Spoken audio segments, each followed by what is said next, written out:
Hi student. Now the points chapter today we have discussed here, that is the laughing stock, and it is written by William Black. Okay. Basically this poem has been divided into with the three stanzas having the 4 lines each, and the like most of the poems of the Black, that means the William Black. Okay. Now coming to the point of the first stanza, what is written here? The poem begins with the descriptions of the beautiful things in nature. So he urges up to be the people to sing and the sweet to be the chorus of ha ha he. Okay. Now listen that the first stanza starting from when the green woods laugh with the voice of the joy.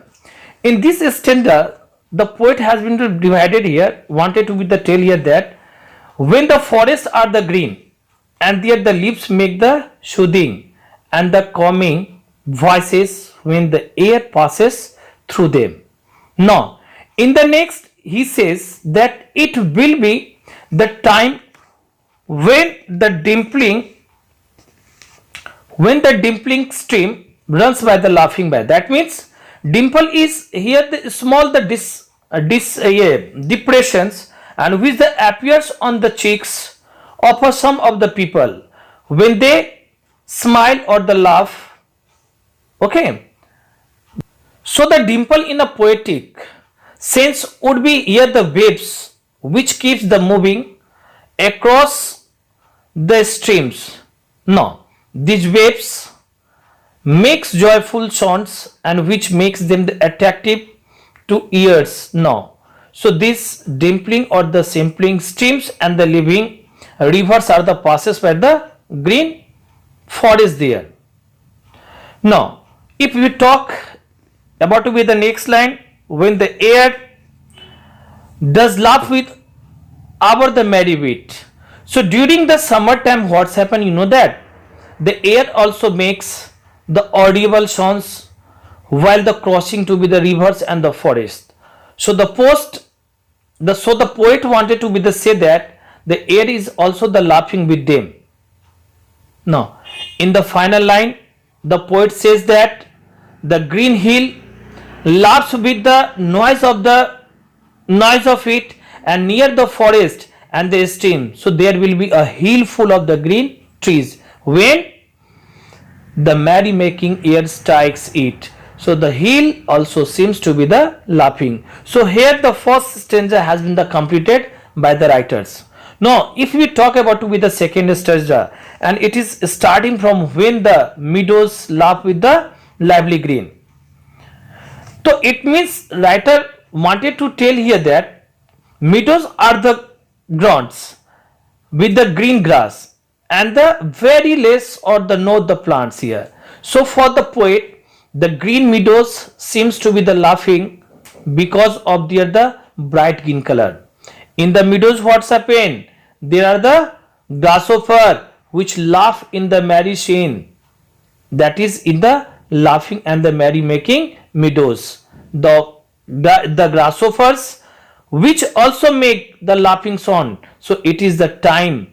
Which time? When the Mary and the Shushan and the Emily with the sweets round the mouths sing ha ha he.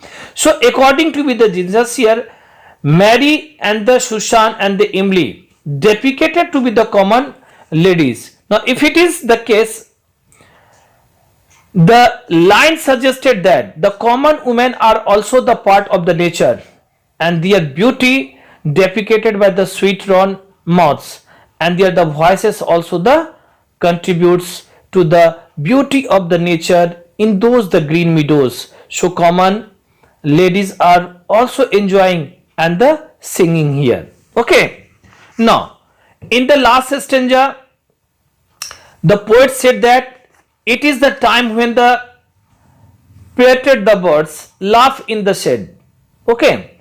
So parroted the bird means what, you know that very well here, the bright colored the birds and which are the painted by someone or the direct sign of the poet's belief in the God. So shade here either refers to with the shade of the green trees or the other nets in the trees.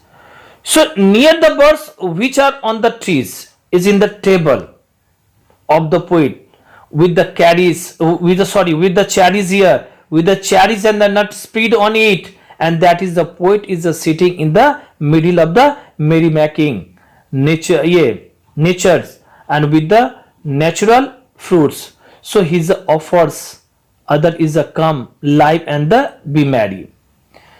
And from the next line, they should join to be the hymn here, to be the sing and the sweet the chorus of ha ha he. Ha ha means what? It is a chorus because along with the poet there is a nature which is the singing and the laughing, and the last word is the ha ha.